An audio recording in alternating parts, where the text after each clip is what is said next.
আছে নাকি মরে গেছে, একটু দেখে নিই। সো ফার্স্ট টাইম আমরা যদি একটু ভিজিট করি DesignCrowd সার্চ করলে হবে, অথবা আমার এখানে সেভ করে থাকে। সো আমি এখান থেকে বুকমার্কিং এখান থেকে ঢুকলাম, অ্যান্ড এখানে দেখতে পাচ্ছেন যে আমার অ্যাকাউন্টটা কিন্তু এখান থেকে দেখতে পাচ্ছেন যে ওর পাসওয়ার্ডটা আছে, এখানে হয়তো পাসওয়ার্ডটা আপডেট করেছিলাম। অ্যান্ড এখানে দেখতে পাচ্ছেন যে 3টা সাবমিশন করেছিলাম, যদিও সময় খুব কম পাই, আমি কাজ করার সময় পাই না। সো তারপরেও যতটুকু সম্ভব আসলে কাজ করি। এখানে দেখতে পাচ্ছেন যে your account has not been verified. So verified হয় না এই কারণ হচ্ছে যে এখানে আমার কোনো একটা ডিজাইন সাবমিট করে সেটাকে উইন হতে হবে, দেন আমার এটা মানে এটা কী বলবো যে এটা অ্যাপ্রুভ হয়ে যাবে। সো যেহেতু আমার এটাকে অ্যাপ্রুভ করি না আমি, সো এখান থেকে আমরা যদি একটু দেখি যে এখানে দেখেন এখানে কিন্তু $150, এখানে 6 দিন বাকি আছে, জিরো ডিজাইনার। সো এখানে যদি আপনি আপনার ডিজাইনটা সাবমিট করতে পারেন, এখানে আনলিমিটেড সাবমিট করতে পারবেন, এখানে কোনো প্রবলেম নেই। এখানে যদি আপনি আপনার ডিজাইনটা সাবমিট করতে পারেন, দ্যাটস মিন আপনার হচ্ছে যে এখানে 100% শিওর থাকে এখান থেকে উইন হওয়ার। কিন্তু আমি 3টা ফাইল সাবমিট করার পরে দেখছি যে ওখানে আসলে বাজেটগুলো ছিল প্রায় $600 থেকে $700। সো 3টা সাবমিশনের ভিতরে প্রায় আপনার 3টার ভিতরে 700, 600, 500, তার নিচে কোনো ডলার নেই। সো পরবর্তীতে যাই দেখি যে এক একটা ডিজাইনের ভিতরে প্রায় 85 থেকে 85-90 এরকম একটা ডিজাইন করে গেছে। সো তারপর আর আমার কাজ করার ইচ্ছা ছিল না, হয়তো আমি অন্য কোনো কাজে ব্যস্ত হয়ে গিয়েছিলাম। সো সেক্ষেত্রে আর ওটা উইন হতে পারি নাই। সো সেক্ষেত্রে আপনাকে আপনারা এখান থেকে 3 থেকে 4 জন অথবা 5 জন ডিজাইনারের ভিতরে উইন করা কিন্তু খুব একটা বড় বিষয় না। সো অবশ্যই আপনি এখান থেকে উইন করতে পারবেন। তো সেক্ষেত্রে এটা 100% শিওর থাকেন যে এখানে কিন্তু ওইরকম কিছু না, যে এখানে যেটা দেখতে পাচ্ছেন যে এখানে কিন্তু আপনার সাধারণত দেখা যায় যে 5 জন থেকে 6 জন ডিজাইনারের ভিতরে আপনি একজন ডিজাইনার। সো আপনি যত নর্মাল হন আপনি কাজগুলো কিন্তু খুব সহজে করতে পারবেন। যেমন দেখেন এখানে ডিজাইন, এখানে হচ্ছে ডিজাইনার হলো 50 জন, মাত্র ডিজাইন জমা দিচ্ছে কটা, এখানে প্রায় 80টা। সো আপনি এখান থেকে কি আপনার কি এত মানে কি বলবো যে এখানে 48টা ডিজাইনের ভিতরে যদি আপনি ডিজাইন উইন করাইতে না পারেন তো আসলে কিছু বলার নাই। সো আপনি এখান থেকে দেখতে পাচ্ছেন একদম ইজিলি, একদমই এখান থেকে 6 দিন আছে, 36টা ডিজাইন জমা করছে 19 জন ডিজাইনার। 19 জন ডিজাইনার বলতে এখানে দেখছে হয়তো 19 জনে, এতটা তো হওয়ার কথা না। আচ্ছা তারপরে দেখেন 100 ডিজাইন, মানে একদমই বলা যায় যে একদমই দেখেন এখানে প্রায় বাজেট প্রায় এখানে 500 এখান থেকে ইউরো। এটা তো ইউরোর কিন্তু প্রাইস আবার আলাদা, ইউরোর প্রাইস এখানে ডলারের থেকেও বেশি। প্রায় দেখেন একটার প্রাইসে প্রায় 57,000 টাকা। সো এখান থেকে একটা উইন করতে আপনি তো সারা মাসে একটা উইন করবেন, আপনার তো প্রচুর পরিমাণের প্রয়োজন নাই। আমি আপনাদের টার্গেট দেবো একটা অথবা 2টা কন্টেস্ট উইন করার। সো আপনি এই 2টা কন্টেস্ট উইন করলে সারা মাসে এনাফ, আপনার আর লাগে না।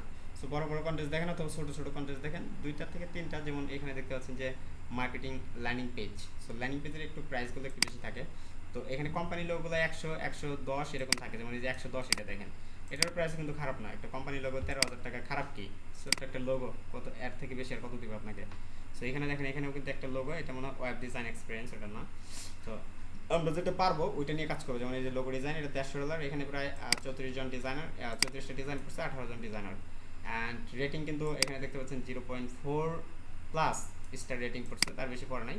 সো এখান থেকে দেখতে পাচ্ছেন যে আমরা যদি এটাকেও দেখি একটু, যে ইউএসএ যদি আপনারা এটা সার্চ করেন সেখানে তারপরেও দেখছেন 16,000 টাকা। সো এর থেকে আপনি 2টা কন্টেস্ট করলে আনাফ, আপনার লাগে না। হ্যাঁ, সো বেশিরভাগ ক্ষেত্রে আমি 99 কাজ করে থাকি, কারণ এখানেও ডিজাইনার কিন্তু কম না। আপনারা হয়তো ভাবতে পারেন যে ডিজাইনার কম, অ্যাকচুয়ালি না, এখানেও ডিজাইনার অনেক বেশি হয়ে থাকে। যেমন এখানে 160টা ডিজাইন জমা করছে, আপনি কি কম মনে করতেছেন? এখানেও কম না, এখানেও কম না, এখানে অনেক বেশি থাকে। সো এই 99 এবং কি ডিজাইন ক্রাউডের ভিতরে খুব একটা বেশি পার্থক্য দেখি না, মানে একটু থাকেই, এটা বিষয়টা প্রত্যেকটা মার্কেট তার এক না। সো যাই হোক, আমরা যদি একটু দেখি যে ডিজাইন ক্রাউডের অ্যাকাউন্টটা কীভাবে ক্রিয়েট করবো, এবং কি যদি আমরা যে ওয়েটা আমি ইউজ করবো, যদি আমি সেই ওয়েটা ইউজ না করে, যদি আমি মানে সেই ওয়েটা ইউজ না করে যদি আমি অ্যাকাউন্টটা করতে না পারি, তাহলে আমি অন্য কোনো ওয়ে ইউজ করবো, সেটা হোক আদার্স ওয়ে বা যাই হোক। আমরা যদি একটু যাই, ফার্স্ট আমরা এখানে ডিজাইন ক্রাউডে সার্চ করলাম, অ্যান্ড এখান থেকে ডিজাইন ক্রাউডে চলে যাই। অ্যান্ড ডিজাইন ক্রাউডে যাওয়ার পরে আমরা এখান থেকে দেখতে পাবো যে এরকম একটা ইন্টারফেস দেখা যাবে। অ্যান্ড এখানে দেখতে পাচ্ছেন যে রেজিস্টার, এবং কি প্রত্যেকটা ওয়েবসাইটে আপনি সেম ওয়ে, অন্য কোনো ওয়েই নাই, আপনার জাস্ট একই ওয়ে, জাস্ট এখানে রেজিস্ট্রেশন পাবেন অথবা লগ ইন পাবেন অথবা সাইন আপ অথবা এখানে বলে হ্যাঁ লগ ইন, এই দুইটা অপশনই পাবেন বা 3টা অপশনই পাবেন। একই সাইটে পাবেন, একই জায়গায় পাবেন, হয়তো বা সেটা একটু উপরে একটু নিচে, একই সাইটে পাবেন, একই কর্নারে পাবেন, একই সাইটে। সো এই বিষয়টা আমরা যদি একটু রেজিস্টার করি, সো রেজিস্টারে ক্লিক করার পর এখানে দেখতে পাচ্ছেন যে choose your free account, create your free account. So এখান থেকে first name, email, password, and আপনি কি ডিজাইনার নাকি আপনি কাস্টমার, সো এই বিষয়টা। তো আমি এখান থেকে যে ফার্স্ট নেম দিই, আমার ফার্স্ট নেম হচ্ছে যে, আমরা একটু ফার্স্ট নেম দিয়ে দিই MAMUN, আমরা ফার্স্ট নেম দিলাম এবং লাস্ট নেম দিলাম আই এম ইসলাম। সো 4012 এরকম কিছু দিলাম। দেন এখান থেকে আমি ইমেলটা দিলাম। আর ইমেলটা হচ্ছে যে এইখানে যে ইমেলটা ব্যবহার করছি এটা যদি একটা ক্লায়েন্টের ইমেল, সো আমার একটা ক্লায়েন্টের ইমেল এটা, সো আমি এটা ইউজ করতে পারি। সো এখন দেখি একটু, এটা আমি আমার ক্লায়েন্টের জন্য ব্যবহার করছি, তো সেক্ষেত্রে তারপরেও আমি এটা এখানে ইউজ করতেছি শুধুমাত্র দেখানোর জন্য। সো এখানে হচ্ছে আমরা যদি একটু দেখি, এটা কিন্তু আমার ক্লায়েন্টের জন্য ক্রিয়েট করা যে ইমেলটা, এখানে দেখতে পাচ্ছেন সবগুলো ওয়েবসাইটেরই কাজ কাম। সো সেক্ষেত্রে আমরা যদি একটু দেখি, এটাকে পেস্ট করলাম। সো এখানে সাজেস্ট পাসওয়ার্ড আমরা ক্লিক করতে পারি, তাহলে আমাদের এখানে সাজেস্ট পাসওয়ার্ড দেখাবে। সো আমাদের এখানে একটু দেখি আমরা, ইউজ গুগল পাসওয়ার্ড, আচ্ছা পাসওয়ার্ড তো যেহেতু নাই, সো আমরা এখান থেকে এখানে সাজেস্ট করবে আপনাকে যে সাজেস্ট পাসওয়ার্ড আপনি ইউজ করে চাইলে করতে পারেন অথবা নাই। সো এখান থেকে আমরা যদি একটু পাসওয়ার্ডটা দিই, তো পাসওয়ার্ডটা হচ্ছে যে আপনারা একটা স্ট্রং পাসওয়ার্ড জেনারেট করে নেবেন। সো আপনারা সেক্ষেত্রে কিন্তু জানেন যে কীভাবে একটা স্ট্রং পাসওয়ার্ড ক্রিয়েট করতে হয়। সো এখান থেকে ডিজাইনার এখানে ক্লিক করলাম and then continue. Okay, so এখান থেকে দেখতে পাচ্ছেন যে আমরা এটা সেট করে রাখি, যদি আমার পরবর্তীতে প্রয়োজন হয় সেক্ষেত্রে ডিভাইস অন দরকার নেই এখন। সো আমি এখান থেকে ডিসপ্লে নেম দিচ্ছি। ডিসপ্লে নেম বলতে আপনার এখান থেকে আপনি আপনার ইউজার নেমটা চুজ করছেন। সো এখান থেকে ইউজার নেমটা যদি আপনি দেন, তাহলে আপনি এখান থেকে ইউজার নেমটা দিতে পারেন। অ্যান্ড এখান থেকে আপনি আপনার হচ্ছে এটা মনে হয় user name, maybe I am not sure, এটা হচ্ছে ফার্স্ট নেম। ওকে, ফার্স্ট নেম দিলাম অ্যান্ড লাস্ট নেম দিলাম।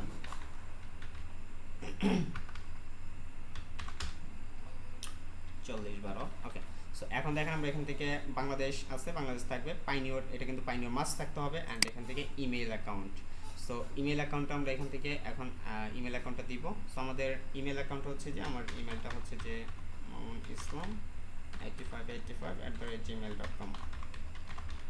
অ্যান্ড আমি এখান থেকে ক্রিয়েট অ্যান্ড এখান থেকে কন্টিনিউ ক্লিক করলাম। দেন আমার এখান থেকে আপনার কিন্তু পাইনিয়র অ্যাকাউন্ট নাই যদিও, এখানে দেখতে পাচ্ছেন এখন কিন্তু আমার অ্যাকাউন্টে এরকম, হ্যাঁ এখন অ্যাকাউন্ট ক্রিয়েট হচ্ছে।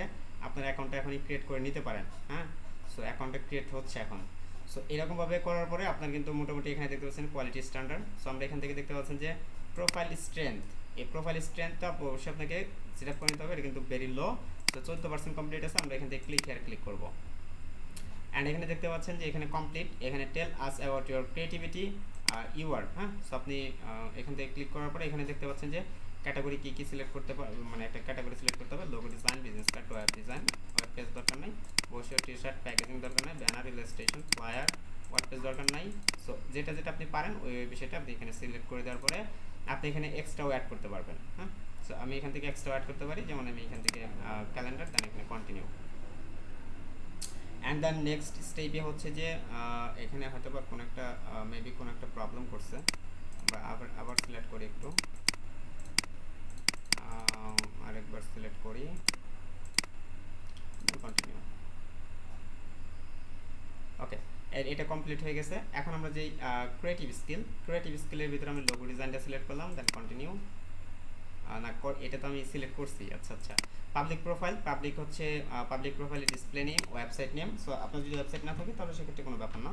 সো আমি এখান থেকে gfdacademy.com। সো এখান থেকে আমি অ্যাবাউট ইউর সেলফ, সো এখান থেকে আপনি আপনার সম্পর্কে ওই বিয়ান্স থেকে নিয়ে এসে আপনি এখানে দিতে পারেন। অ্যান্ড এখানে আমি জাস্ট দিয়ে দিচ্ছি পিএসএসএ সায়েন্স অন। আচ্ছা, আমরা এখান থেকে ওইরকম ভাবে না, জাস্ট এতটুকু লিখে রাখলাম অবস্থা, আমরা যেহেতু এটা মানে প্রফেশনাল অ্যাকাউন্ট না। আপনি বিয়ান্স থেকে নিয়ে এসে এখানে পেস্ট করে দেবেন। অ্যাভেলেবল ওয়ার্কটা এখান থেকে ইয়েস অফ, এখানে সব ইয়েস থাকবে। অ্যান্ড এখানে হচ্ছে ডিফল্ট ডিজাইন ভিজিবিলিটি, এখান থেকে হাইট এ নিউ ইউজার, এটা সিলেক্ট করে রাখবেন। অ্যান্ড এখানে আপনি আপনার ইংলিশ, তারপর হচ্ছে যে ভাষাটা আপনি ভালো পারেন ওই দিতে পারেন, সব ভাষায় দিয়ে সিলেক্ট করে দেবেন, এখানে কোনো ভাষা পারেন। আর এখানে প্রোফাইল পিকচার অবশ্যই you have to must create a PNG version. So PNG version বলতে এখানে দেখতে পাচ্ছেন যে সাইজ দেওয়া রয়েছে, কত পিক্সেল আপনি দিতে পারবেন। এখানে 300x300 পিক্সেল দিতে পারবেন, এখানে দেখা যাচ্ছে 300x300 পিক্সেল। অবশ্যই আপনাকে এটা পিএনজি হতে হবে, নাহলে কিন্তু এটা আপলোড হবে না, বারবার বলে দিলাম। পিএনজি আপলোড করতে হবে 300x300 পিক্সেলে, দেন আপনি এটা আপলোড করতে পারবেন। দেন এখান থেকে আমি আপডেট করে দিচ্ছি, আপডেট ডিটেলস। দেন আমার এখানে দেখতে পাচ্ছেন যে এখানে নিচ্ছে না, তার মানে হচ্ছে আমাকে https ওকে। সো আমরা এখান থেকে আবার এটাকে আপডেট করে দিই, দেখি এখন কি বলে। তারপর নিচ্ছে না, আচ্ছা আচ্ছা আচ্ছা, সরি।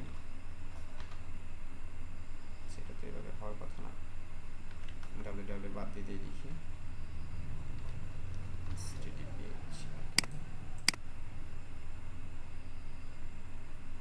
ওকে এখন দেখি আচ্ছা এটা নিচ্ছে না, তাহলে আমি ওয়েবসাইটটা বাদ দিয়ে দিই। এখানে কি বলছে, you have must to enter valid website address is turning https okay http বলতে। আচ্ছা আমরা একটু gft একাডেমি দিয়ে সার্চ করি। ওকে আমরা এখানে টেস্ট করে দেখি এখন কি বলে। এখন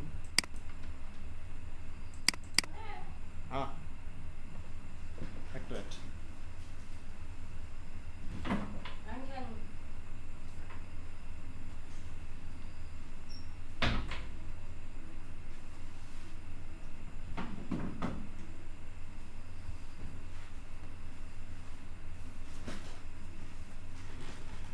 ওকে এটা নিচ্ছেই না, তো আমরা এটাকে ক্লোজ করে দিচ্ছি।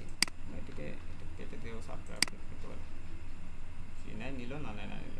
ওকে এটা নিয়ে নিছে, অ্যাকাউন্ট আপডেট হয়ে গেছে। এখন দেখি আমরা একটু পরবর্তীটা কিন্তু 28% কমপ্লিট। এখন আমরা যদি আবার যদি ক্লিক হেয়ার করি অ্যান্ড দেন এখানে দেখতে পাবেন যে এখানে 42% কমপ্লিট দেখাচ্ছে। সো এখন দেখি আমাদের ভিজিট দ্য জব বোর্ড, এখানে কমপ্লিটে ক্লিক করি অ্যান্ড এখান থেকে ক্লিক করার পরে এখানে দেখতে পাবেন যে জব বোর্ডে চলে যাবে। অ্যান্ড এখানে ভিজিট করার পরে যে কোনো একটা কন্টেস্টে ঢোকার পরে একটু দেখেন সাবমিট ইউর ডিজাইন, এখানে ক্লিক করার পরে এটা সাবমিট হচ্ছে কিনা। এই দেখেন এখানে এরর দেখাচ্ছে, sorry there are be with the account contact submission be disable. So এখানে আমার এখানে সাবমিশন ডিসেবল দেখাচ্ছে। যদি এখানে দেখেন এটা যদি আপনাদের প্রবলেম হয়ে থাকে সেক্ষেত্রে আমি বলবো যে এখানে আসলে তারা এখনও অ্যাকাউন্টে অ্যাপ্রুভ নিচ্ছে না, এটা হচ্ছে বড় প্রবলেম। এই সাবমিট অপশনটায় যখন যাবেন তখন এই অপশনটা দেখাবে। সেক্ষেত্রে এটা অবশ্যই আপনাকে একটা বিষয় ইউজ করতে হবে, এটা হচ্ছে আপনাকে কোনো একটা হয়তো বা এরকম হতে পারে যে VPN ইউজ করে হতে পারে। তো VPN ছাড়া এটা অ্যাকাউন্টটা হবে না হয়তো বা এখন যদিও। সো কেউ হয়তো কথা বলতে চাচ্ছেন একটু,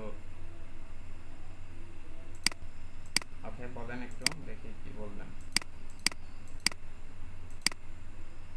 বলেন তাড়াতাড়ি বলেন ভাই। এটা তো অ্যাকাউন্ট করছি ভাই, আচ্ছা নিচে তো অ্যাকাউন্ট হইছে। আচ্ছা অ্যাকাউন্ট হলে খুবই ভালো কথা। যদি না হয় সেক্ষেত্রে VPN ইউজ করবেন, সেটা হচ্ছে ব্রাউজার VPN আছে। সো ব্রাউজার VPNটা হচ্ছে যে অ্যাড করে এটা কাজ করা যাবে। কিন্তু যদিও এখানে অ্যাকাউন্টটা হয়, আমার হয়তো অ্যাকাউন্ট আছে তার কারণে সাবমিশনটা বন্ধ করে দিচ্ছে, এটা হতে পারে। সো এটা যদি আপনাদের ওইরকম না হয়ে থাকে তাহলে সেক্ষেত্রে অবশ্যই করবেন। আর এখানে দেখতে পাচ্ছেন review and accept design crowd quality standard, এখানে কমপ্লিটে ক্লিক করার পর এগুলো হয়ে যাবে। স্যার কমপ্লিটে ক্লিক করলেই আপনার এগুলো হয়ে যাবে। তাহলে এখান থেকে সাবমিট ইউর ফার্স্ট, সাবমিট হচ্ছে না, এটা মেবি কোনো একটা প্রবলেম হচ্ছে মেবি। হয়তো বা এটা আমার অ্যাকাউন্ট প্রায় 3টা অ্যাকাউন্ট আছে, তো যার কারণে হয়তো এরকম হতে পারে। সো আপনারা সম্পূর্ণ কমপ্লিট করার পরে আপনাদের হচ্ছে যে দেখাবে হচ্ছে যে আপনারা এখান থেকে সাবমিট ইউর ডিজাইন, এখানে যাবেন না, এখানে ব্রাউজ জব আছে, ব্রাউজ জবে ক্লিক করবেন অ্যান্ড ব্রাউজ জবে ক্লিক করলে এরকম ইন্টারফেস আসবে। যেটা আপনার ভালো লাগবে ওইটাকে আপনি কাজ করবেন। অ্যান্ড কাজ করার জন্য আপনি এখান থেকে ধরেন যে আপনি কোনো একটা লোগো ডিজাইন পছন্দ করেছেন। সো আপনি এখানে যাওয়ার পরে এখানে দেখতে পাচ্ছেন যে লোগো ব্রিফ, এখানে ব্রিফিং করা আছে। এখানে আপনি দেখতে পাচ্ছেন এখানে লোগো টেক্সট, মানে লোগোর ভিতরে কি নেম, এই লোগো নেম থাকবে, ইন্ডাস্ট্রি নেম আছে, টার্গেট মার্কেটার্স এগুলো আছে। অ্যান্ড আপনার কী ধরনের কালার চাই সেই কালারগুলো এখানে দেওয়া আছে। প্লাস সে লুক অ্যান্ড ফিল কীরকম চাই সেরকম, এই যে বোল্ড নাকি সেটা চাইতেছে এরকম, এটা দরকার নাই যদিও। সো এই বিষয়গুলো আপনারা চাইলে এইগুলো এইভাবে দেখতে পারেন। এমনকি ক্লায়েন্ট কীরকম পছন্দ করে সেটা দেখতে হলে এখানে দেখতে পারেন, এখানে দেখতে পারেন। অ্যান্ড ক্লায়েন্ট নিচে অনেক সময় দেখা যায় যে অনেক সময় এক্সাম্পল দিয়েই দেয়, তো সেক্ষেত্রে ওইটাও আপনি দেখতে পারেন। ওকে সো এই ছিল হচ্ছে যে ডিজাইন ক্রাউড। সো আজকে আমরা আরেকটা বিষয় ক্রিয়েট করব, সেটা হচ্ছে যে পাইনিয়র অ্যাকাউন্ট। আপনাদের কি সবার পাইনিয়র অ্যাকাউন্ট আছে?